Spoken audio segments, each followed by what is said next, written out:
Žijem v Číne, v meste Guangzhou a práve sa nachádzam na ďalšej výstave, tentokrát zameranej na automobily. V Číne sa počas roka konajú stovky výstav z rôznych odvetví. Preto ak hľadáte dodávateľov v Číne pre svoj biznis, vieme vám s tým pomôcť priamo na mieste. Či už potrebujete nájsť produkt, navštíviť dodávateľa, skontrolovať kvalitu alebo navštíviť konkrétnu výstavu, neváhajte sa nám ozvať.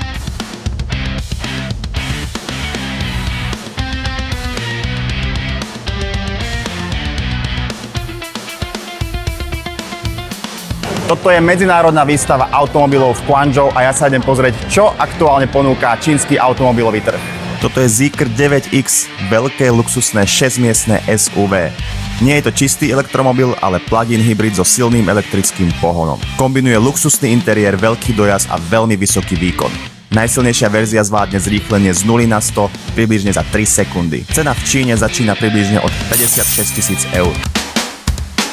Zeekr 8X je takisto veľké plug-in hybridné SUV dostupné v 5 aj 6-miestnej verzii. Najsilnejšia verzia má zrýchlenie z 0 na 100 približne za 2,96 sekundy. A je to auto, ktorým Zeekr cieli priamo na prémiové európske SUV. Cena v Číne začína od 40 000 eur. Toto je Zeekr 001, veľký 5-miestny elektromobil v štýle shooting brake. Niečo medzi sedanom, kombi a športovým fastbackom. Podľa verzie ponúka dojazd až okolo 800 km a nabíjanie z 10 na 80% približne za 7 až 10 minút. Cena v Číne začína od 32 000 eur. Chang'an Zhiyuan A07 je väčší 5-miestny sedan s fastback dizajnom. Predáva sa ako čistý elektromobil aj ako verzia s predĺženým dojazdom. Dojazd sa podľa verzie pohybuje približne od 550 do 730 km a jeho cena v Číne začína od 16 000 eur.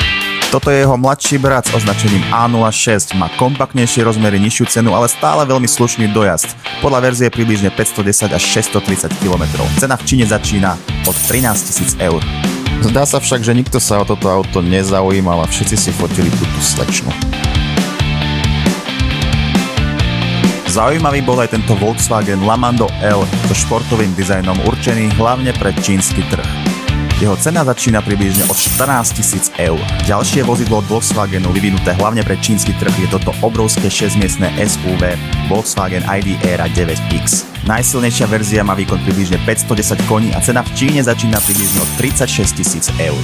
Chang'an Deepal G318 je veľké 5-miestne SUV s off-road dizajnom. Nie je to čistý elektromobil, ale RL, teda auto jazdí elektricky a benzínový motor slúži hlavne ako generátor. Táto štvorkolka má výkon približne 316 kW a zrýchlenie z 0 na 100 za 6 sekúnd. Cena v Číne začína od 22 000 eur. Avatr 07 je 5-miestne prémiové SUV, dostupné ako čistý elektromobil aj ako verzia s predĺženým dojazdom. Zaujímavý je hlavne technológiami od Huawei, luxusným interiérom a veľmi rýchlym nabíjaním. Elektrická verzia vie nabiť približne 350 km dojazdu za 10 minút a najsilnejšia verzia zvládne zrýchlenie z 0 na 100 približne za 3,9 sekúnd. Cena v Číne začína od 26 000 eur. Avatr 06T. Oproti Avatru 07 to už nie je SUV, ale skôr športovejší sedan. Aj tento model je dostupný ako čistý elektromobil, aj ako verzia s predĺženým dojazdom. Kombinuje prémiový dizajn a technológie od Huawei. Jeho cena v Číne začína od 26 000 eur. Xiaomi U7 je prvé SUV od Xiaomi a druhé auto značky po sedane SU7. Je to čistý elektromobil a v Číne priamo konkuruje Tesla Model Y. Podľa verzie má dojazd približne 760 až 835 km a najsilnejšia verzia zvládne zrýchlenie z 0 na 100 približne za 3,2 sekundy. Cena v Číne začína približne od 30 000 eur. Xiaomi SU7 je sedan, ktorým Xiaomi vstúpilo do automobilového sveta. Je to čistý elektromobil a v Číne patrí medzi najväčších konkurentov Tesly Model 3. Podľa verzie má dojazd približne od 700 do viac než 800 km a verzia SU7 Max zrýchli z 0 na 100 približne za 2,78 sekúnd. Cena v Číne začína od 27 000 eur. Audi Q6L e-tron je čisto elektrické SUV, vyrobené špeciálne pre čínsky trh. Pri rýchlo nabíjaní vie dobiť približne 260 km dojazdu za 10 minút a z 10 na 80% sa nabije za 25 minút. Čínska verzia má dojazd približne 765 km a cena tu začína od 42 000 eur.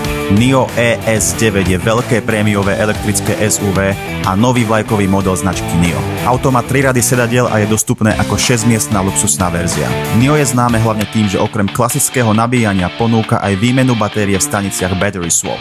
Dojazd približne 650 km a zrýchlenie z 0 na 100 za 4,2 sekundy. Cena v Číne začína od 60 000 eur. Wei V9X je veľké luxusné SUV so 6 miestami. Nie je to čistý elektromobil, ale plug-in hybrid. Zaujímavý je hlavne veľkým elektrickým dojazdom, podľa verzie až do približne 470 km čisto na elektrinu. Celkový dojazd sa uvádza až okolo 1700 km. Cena v Číne začína približne od 42 000 eur. Voyah Taishan X8 je veľké 5-miestne luxusné plug-in hybrid SUV. Zaujímavé je hlavne tým, že má technológie od Huawei, vrátane Harmony OS kokpitu a pokročilého asistovaného riadenia. Voyah je prémiová značka patriaca pod Dongfeng a jeho cena v Číne začína približne od 35 000 eur. Toto je 212T01, čínske offroad SUV s veľmi retro dizajnom. Nie je to ani elektromobil, ani hybrid, ale klasické benzínové alebo dieselové auto. Má rámovú konštrukciu a pohon 4x4. Benzínová verzia má 2-litrový turbomotor s výkonom približne 185 kW.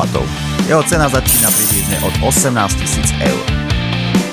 Fanchengbao 8 je offroadová značka patriaca pod Biady.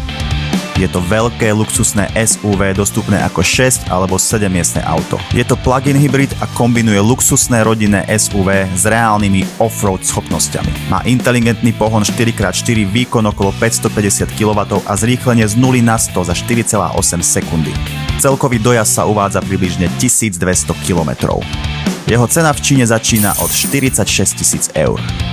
Toto bola len menšia automobilová výstava v Guangzhou, ale aj tak pekne ukazuje, kam sa dnes posúva čínsky automobilový trh. Ak vás zaujíma konkrétna značka, model alebo možnosti dovozu na Slovensko, pokojne sa nám ozvite.